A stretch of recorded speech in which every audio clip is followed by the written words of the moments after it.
This is the Rookie Big Board Rookie Profile Series. I am your host, Matt Hicks, the FF Educator, joined by John Lobb, the Gridiron Scholar.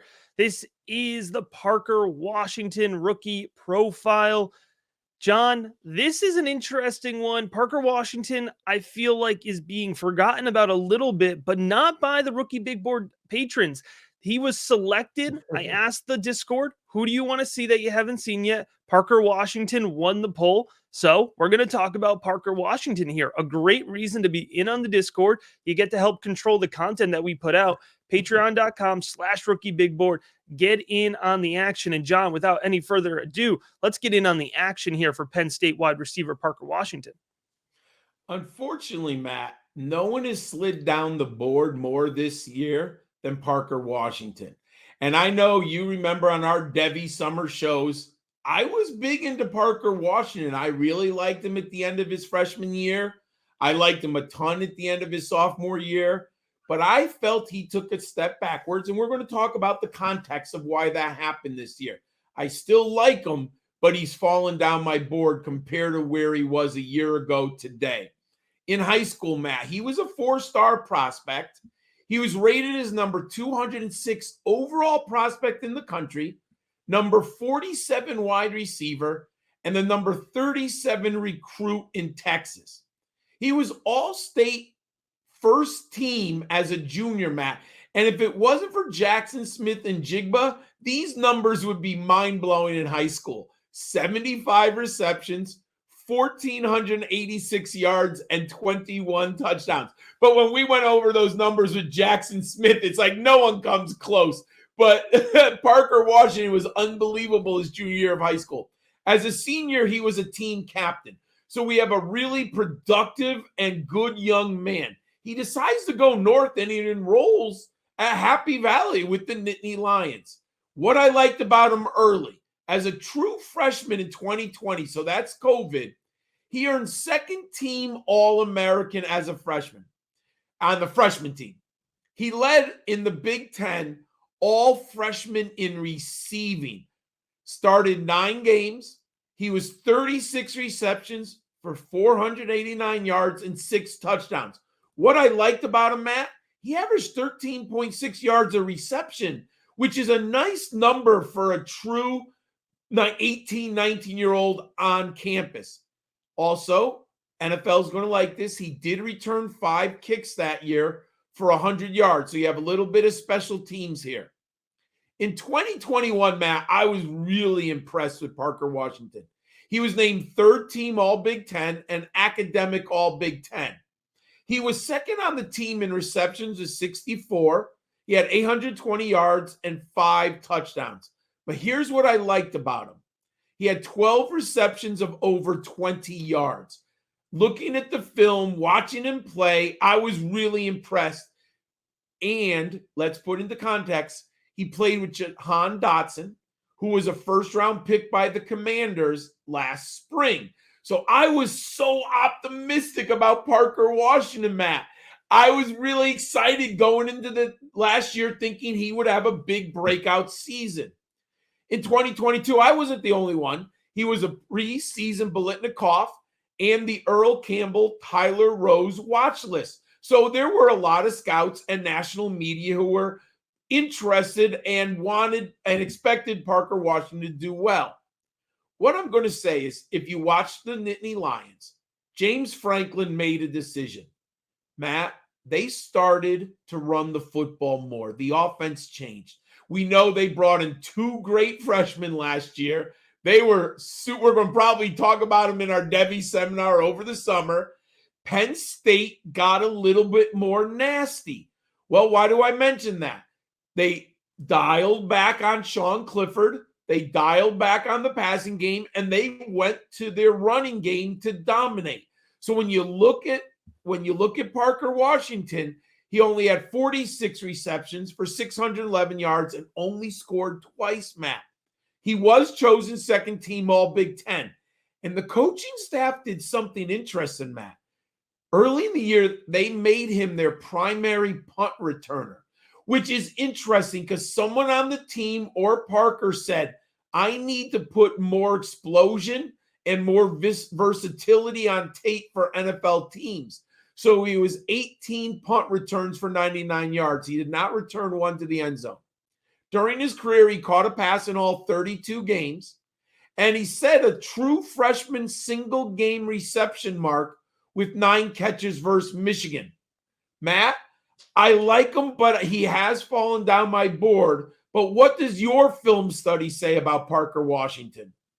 Yeah, John, I am still all there with Parker Washington. Okay. Because when you analyze the film, you can understand the context, right? So Parker Washington, for me, I love the twitchy athleticism that we're talking about here for somebody who's coming in at 5'10", 212, right? That's what he's listed as. So let's see where he comes in, as a final weight. But regardless, man, that's a good amount of twitchiness and athleticism for that frame. How many guys that size do you know are returning the punts and kicks for their team, right? No. And through his routes, I love his sharp footwork. I think that he works through them well. Now, Penn State didn't ask him to run a super diverse route tree, but what he ran, I thought he did well. And I thought that footwork helped him consistently separate, right?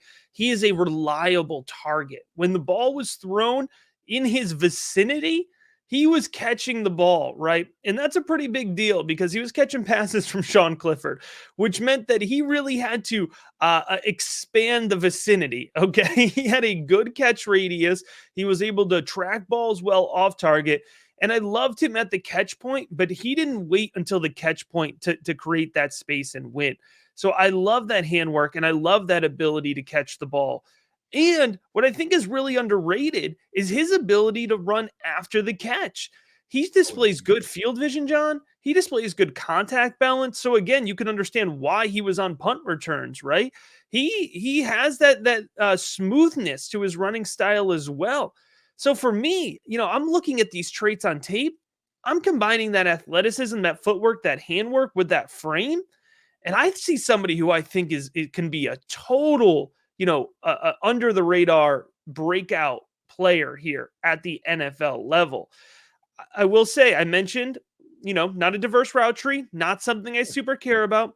I don't expect him to be a straight line burner. He builds speed well moving downfield, and I think he's quick enough.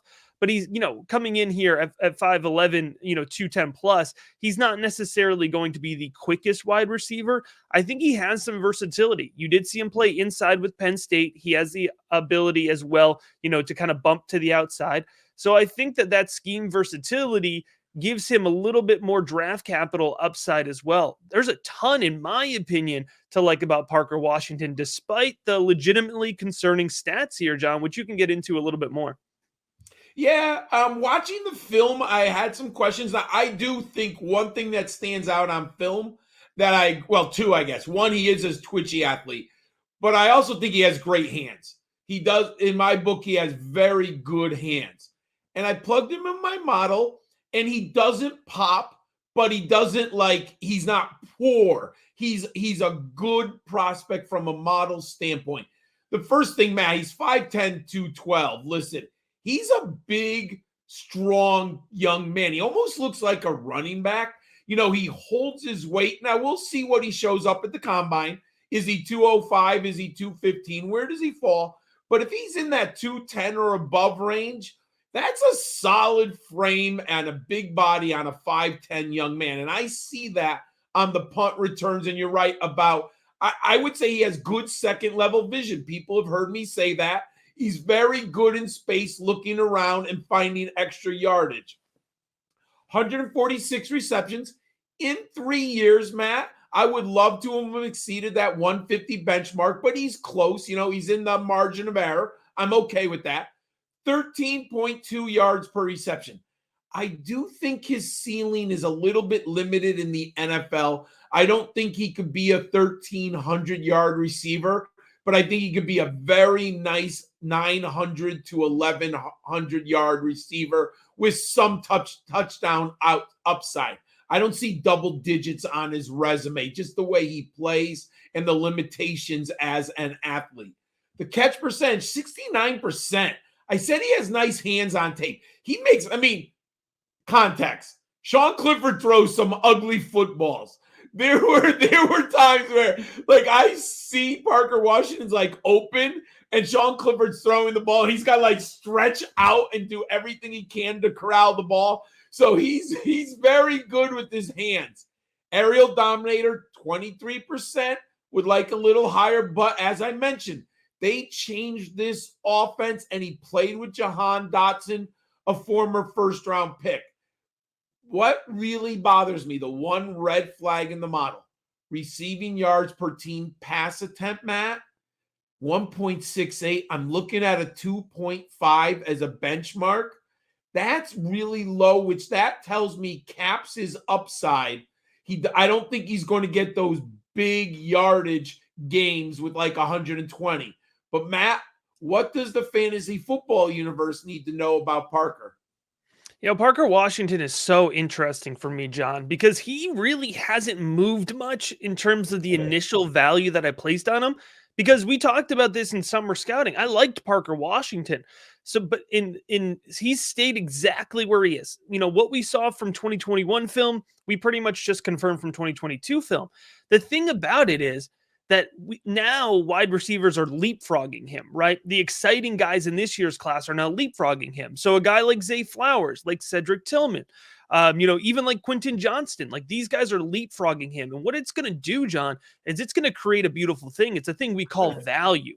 Oh, So I yeah. do think his ADP projection is going to be 209 to 212, a late second round pick. John, I would have used a early second round pick on Parker Washington if we were doing the rookie drafts back preseason, right? And I think a lot of folks would have been in a similar situation. You mentioned it. He was a preseason candidate for the Belindikoff, the wide receiver of the year for college. He was a day too late. I'm projecting day too late draft capital. It's 51 to 102, right? So I think he's going to get that good draft capital. And I think, John, he could even be in a situation where it's a good NFL team. They miss out on that initial run of wide receivers, but they wait until the third round and there's Parker Washington, right? And all of a sudden he might find himself in a good NFL offense. I do have him projected as a weekly starter, so somebody who can live in that wide receiver 2 range, John, which is kind of exactly what you're describing when you mentioned 900 to 1100 yard season might be his capacity, right? But we need those guys on our roster, and if we can use a late second round pick on them, that's really fantastic. And my value comp to him is Michael Gallup, right? And so again, this is a value comp. I did Michael Gallup pretty intentionally. One, their values line up pretty evenly here in the dynasty and rookie big boards. But the other piece of it is, when Michael Gallup was coming out, there were the people that were in on Michael Gallup. And those people are still in on Michael Gallup. If you didn't get in on Michael Gallup originally, you probably weren't in on. And, he's had a little bit slow start, great production, injury. So it's been a little all around. But I think in the way that folks are going to like Parker Washington and cling on to Parker Washington, I think we might see a similar thing.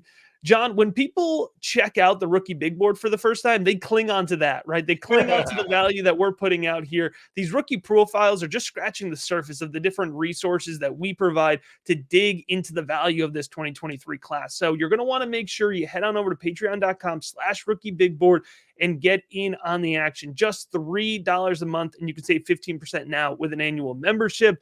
As always, we appreciate you checking out this episode of the Rookie Big Board.